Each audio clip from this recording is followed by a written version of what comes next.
Welcome to the Colorful Kid post-game show, Mexico versus Switzerland. Brutal game. Nayib, what are your thoughts? Let's just start from the beginning. What are your thoughts on the lineup before the game started? I know we kinda talked a little bit beforehand, but Yeah, we shared our thoughts, Raul. Great to be here. Always nice chatting with you. It's a difficult to understand, because it's not often when you play an opponent of this caliber and the seriousness that Switzerland took this match has to be noted, no? It's very similar, this result, to what happened last year with Jimmy against Uruguay. And Tala Rangel was also involved. yeah, It's unfortunate that he's involved in these trashings because he is it's not totally his fault. It's just the system overall. I mean, I don't know if we were just talking about Lara, and I mean, I feel bad for Lara because Lara was kind of regaining some confidence with Necaxa and playing a good league, and now he slotted in into this match, and he looked awful. But it's because you're putting him in a situation where he's gonna fail. He's not playing against El Salvador; he's playing it's a against Switzerland. lose-lose for him, right? Because even Yeah, if let's say he has a game of his life, great game, it doesn't matter, he's he's not not on even the in the goal. roster. Yeah, which is pretty crazy to think that in this game in particular. I mean, I get it. Not all the players are 100%. You want your best players to be available, fully fit for the Gold Cup, but we're a year away from the World Cup and we're not playing opponents of this caliber often. Like I told you, Switzerland was a quarterfinalist in the last Euro. So it's not any type of opponent. You got to put your best 11 available against this sort of opponent. And props to Switzerland. Yeah, there was an offside goal and whatnot. And I've read, I respect a lot Martin del Palacio, and Martin del Palacio tweeted out, don't make big assumptions of that. But at the end of the day, you're not gonna play a team like Switzerland in the Gold Cup. I mean, it's not gonna happen. This The isn't closest a might be Canada, and Canada looked really well in their friendly against Ukraine. yeah, this isn't a So Moledo against Venezuela in Miami on a Wednesday in January. exactly. I mean, it is how it is. We complain a lot with this organization that they rarely bring these sort of opponents stateside, and now that they bring them, you waste an important opportunity to not get trash 4-2. And that's what it is right now. So it's yeah, hopefully, Santi scored again with the national team. That's a positive. Alexis looked well. Roberto Alvarado, el Piojo Alvarado looked well. There's some positives, but it's hard to pinpoint them. What are your thoughts on that midfield of, Lida and Charlie in the midfield? Because going in, if you want we can agree that one of those 2 spots is gonna be Edson, right? Yeah. And Edson is more defensive than offensive. So, Hmm. really, what you're looking for is you're looking for a box to box, a number 8 next to Edson, and you're starting Lida and Charlie, 2 guys that are in their best roles are defensive midfielders, Yeah. and you have Marcel Ruiz on the bench?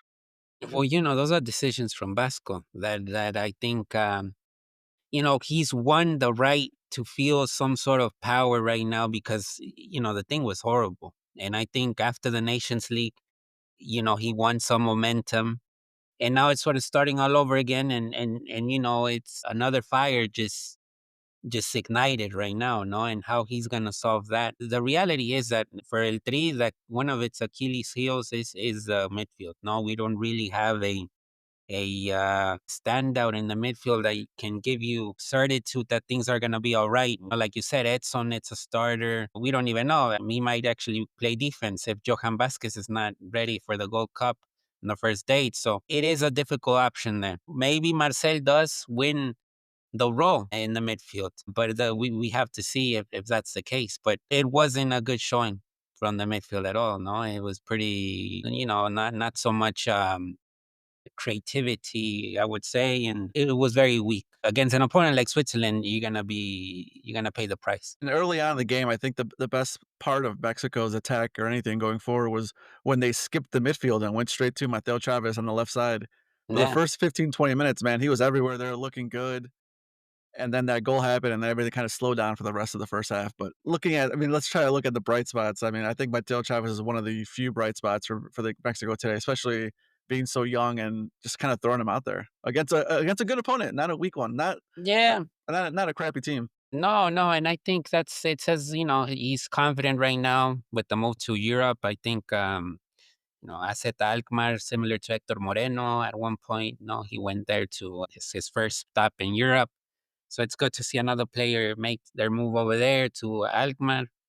Uh, it's unfortunate what happened with Huescas as well. Because maybe if the thing hadn't happened the way it did, and I think Vasco explained the reasoning behind it, and I get it, but we had Emilio Lara today against Switzerland. Right? It could have been Huescas there. And I think the game changes a little bit more because you have two fullbacks with capacities to attack very well and actually defend. No, so it is. We don't have a vast roster. It looks bad whenever you don't have your full 11 on the field. And then just to kind of finish off in the starting lineup, the wingers, Piojo, Chino. I think Piojo was a little more active in the first half. Chino made a little bit more in the second half, but not too much from those guys either. It was kind of, Yeah, I mean, Piojo, like I said, I'm not a huge Piojo fan, but I think we talked about it when during the Nations League. Those are the best 2 games he's played for Mexico. yeah, no, the attitude. I think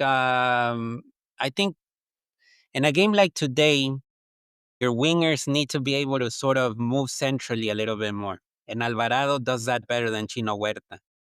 Chino Huerta is a player that I think will be good against the Dominican Republic. No, is gonna sit back, or a Jamaica that might sit back. Is That's that where you the need, Antuna special? no, basically the Antuna special. No, and I think today we saw that if you play players that know how to play more centrally, like Efrain Alvarez. Efrain Alvarez, some of his crossing wasn't so optimal today, but I think when he got on the ball, there was something. There was some ideas going through there. So Alvarez, Vega, and Alvarado are players that can play you more centrally than Chino Huerta. So that's a coaching decision. The reasoning to start Chino Huerta, but it wasn't so big. No, and also you got two strikers up top. So you gotta feed them, and I think that's another thing. If you're not feeding those two up top, it's not gonna look good. And today, there wasn't that much happening. Yeah, it seemed like if Raul kept dropping deeper and deeper to try to find the game, because they were like you say, they're not getting fed the ball, and if you have a midfield of Lida and Charlie, you're It gonna ain't have to gonna find happen. all, and you need, like you said, you need players to drift centrally because otherwise these wingers get the ball on the wings. What's the option? Just cross it? Yeah, yeah, yeah, and that's very minimal. And look, there is a lot of players out there. Orbelin is another one that came on in the second half, and you might say, well, he looked kind of good, but he's had so many opportunities that it's not really anything new. So it's gonna be interesting how he plays it out these next hours, Vasco Aguirre, because based on the result today, Turkey's not so bad either. Turkey, they're coached by an Italian coach, so it's more defensively prone, I would say. They got the kid from Real Madrid there and the squad, so it's definitely a player that is very differential compared to what Mexico has available. He was the man of the match today against the United States out of the Guler. Yeah, yeah, And they yeah. they beat So the US 2-1. I know the US isn't bringing everyone. They got a lot of injuries and missing people, but still, they beat the US 2-1. yeah, no, and this is an important month for that player specifically because the Club World Cup is coming up. Real Madrid has a new manager in Xavi Alonso. So, of course, he wants to arrive at the best shape of his life because he knows that there is a possibility that he can win an important role in Real Madrid now. So, it's not going to be an easy match against Turkey at all. Just clinging on here, bright spots. What are your bright spots? My bright spot is Santi Jimenez scoring his first goal in 691 days for Mexico. I don't care if Raul might have been offside. I don't care if it was a lucky bounce, but a goal's a goal, man, and he Goal needed is a that goal. badly. Yeah, yeah. Bright spot. Phew. Bright spot, I would say, attitude from Sepulveda when he came on. I think he scored a goal. It was a nice goal too. The subs, I think that might have been the first time Vega touched the ball and the first time Sepulveda touched the ball, and they scored. Yeah, yeah. So I mean, I And think we that missed was, it. I don't know if you saw it, but we missed it because through the end it was showing a replay of something. yeah, they've been messing up. I mean, they're more focused with the kiss cam than the actual Fucking kiss game. cam, man. Ugh. So I mean, that's what it is right now with them. But maybe Sepulveda's attitude, I enjoyed. Like you said, Chavez, I think was a bright spot as well. Very very active. not scared of the moment, no doubts. Mm, we'll see what happens there with the center backs. And how because even Montes had to leave because there was a headbutt right there with Chavez as well. So we'll see how that goes. But even Efrain Alvarez, I was a little bit, that you need a player that gets on the ball and tries to do something. When they're That's like the in perfect player to bring off the bench. yeah, I mean, the guy is hungry. He knows his situation right now pretty well. I mean, I think it gives him peace that he already knows his club future. I mean, he's probably gonna play for Chivas now.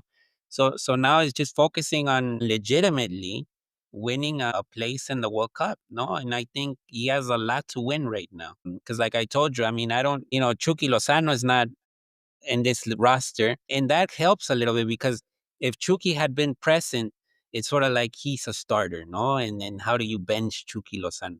Well, now I think the fact that he's not on the list, it allows a player like Efrain Alvarez that might have been outside at first. Now he has a legitimate shot to win a role. I mean, I think he's very talented, I think. And, he's the sort of player that, of course, you wish he was in Europe because I think he would have grown more, but it's the reality, no? He's a Chivas player, just like Piojo Alvarado. We look at the last 3, 4 games of El Tri. Piojo has been the most impressive player, no, in terms of attitude and what he offers to the team. It's bad when you think about who comes off looking good after this game, and the best players that come out looking good are the players that didn't play. Malagón looks even better than Yeah, before. Any right back looks better now. I mean, it's just the players who didn't play, I feel like raised their stock because Rangel, he's number 3. yeah. He's number 2. I'm sorry. It's the players who played just did not the backline players did not look good, and the people who, like I said, like, the people who didn't play come out looking good. Yeah, no, and like I told you, it is it's an interesting situation right now for Mexico because winning the Nations League was taking like a lot of pressure away. Sort of like finally you win it. But now it's sort of like you have the best roster in the Gold Cup. So if you don't win it, it is gonna be a little bit complicated. No, and I think Canada has been advancing very, very progressively with Jesse Marsh. I mean, I think it's been very evident that his style takes time to sort of get together. And they're not playing with Davies, Well, which is really important to note as well. and Canada's not gonna be in Mexico, so we're not gonna poison them like Yeah. Vancouver got poisoned for the CONCACAF Cup, whatever, but Yeah, yeah, yeah, yeah. So that's another thing too. So it is not gonna be easy for El Tri the next week. But I think they gotta really separate things and the way that Vasco expresses themselves in the next hour is also gonna be important, no? In terms of like this is what I was thinking and I screwed up, or this is what I'm shooting for. But he's gonna get a lot of fire, especially because like we said earlier on, it's not often you play an opponent of this sort. And, yeah, you can experiment to a certain extent, but if you experiment, you lose 4-2, no? And it could have been 5-2. one thing to keep in mind is, like, they play the Dominican Republic next Sunday, and then they play Suriname, and Yeah. then they close out the group against Costa Rica. So they're not playing a top 100 club or whatever. I don't know their rankings, but they're playing the Dominican Republic, who it's a miracle they even qualify for the Gold Cup. Same thing with Suriname, and they play Costa Rica in a game that will probably mean nothing to either club because they're probably both clubs will probably be qualified to the next round. So these two games, these two friendlies, are the best competition they're going to face until probably like the semifinals of the Gold Cup. Yeah, no, and also, the friendlies that they might have in September, October, no, it's looking like Asian Japan. countries, yeah, Yeah. Korea, South Korea, and then Japan, I think. Yeah. And I read something about Ecuador in October and Mexico. So, you know, That should be a, non-FIFA date, I believe. The October ones, I So think. mira, o sea, so it's gonna be domestic league teams, and so we'll see. Like you said, I mean, the Gold Cup might not get interesting until what the knockout rounds, and maybe even the semi. So the test.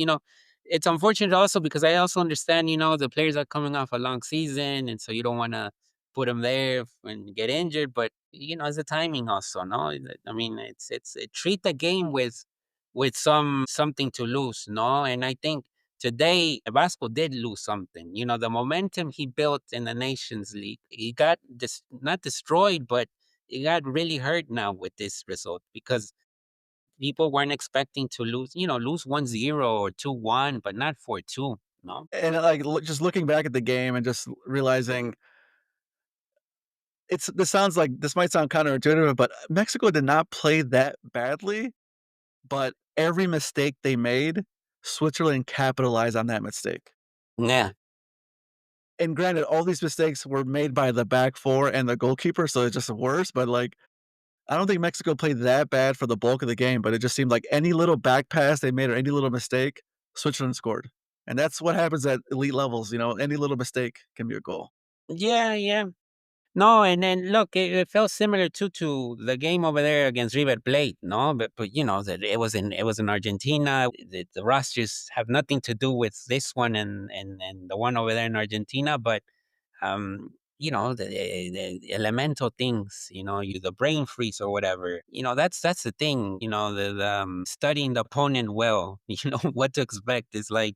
Are these players really paying attention to that, or they're just walking onto the field and be like, "Let's play"? But I think there has to be some prudence and respect to the opponent that you have in front of you, And if you don't treat it that way, you're gonna get smoked. But that also comes at the end from the decision of the coach. I mean, the coach decided to put those four on the defensive line. It's unfortunate, like I told you at the start, because it does screw them up a little bit, like Tala and Lara. It's like now, people are saying no, they shouldn't they shouldn't start for el three forever, no. But it's the situation that you put them in. Yep. Like I said, Tala, third keeper, that's his ceiling now. Like, he hasn't done himself any favors. The passing out the back was just not smooth, and that I think I would give him he was probably at fault for that 3rd goal where that was near post, which I Yeah. think, if memory serves me right, I think it started off a bad pass from him to begin with.